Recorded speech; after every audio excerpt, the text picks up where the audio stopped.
73 shot 4 take 1 action.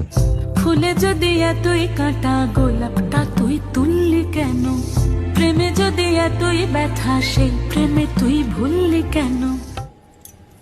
কি গো director সাহেব, আমি তো 60 বলে দিয়েছি, কাট তো আর বলতে পারি না। এবার তুমি কাটটা বলো। Got it. Excellent shot, excellent. Madam আপনার সাথে একজন দেখা করতে এসেছে। নমস্কার, নমস্কার। বসুন। আপনার জন্য আমি চেক বইটা নিয়ে এসেছি ম্যাডাম। কি যেন নাম আপনার ডিরেক্টর সাহেব? পিনাকি মুখোটি। মুখুটি বাবু, আমি ভুতুরিয়া বাবুর কাছ থেকে পরে চেক নিয়ে নেব। আচ্ছা। আগে আপনার বাঁধানো বইটা দিন, দেখি, পড়ি, ভাবি। হ্যাঁ না মানে সেটা এখনো ঠিক তৈরি হয়নি। ও, তাহলে সেটা আগে ঠিক করুন ভাই, তারপর চেক টেক হবে। কিছু যদি মনে না করেন ম্যাডাম, আপনার হাতে আরে এটা তো কুমারীর চরিত্র, ওই আংটিটা। ওই যে বললাম ভাইটি, আগে আপনার বইটি রেডি করে আনুন। ও হ্যাঁ, আপনি বোধহয় জানেন না যে মায়া কুমারী তার আংটি কখনোই খোলে না। সে কুমারীর পাটেও খোলে না, বেধবার পাটেও খোলে না।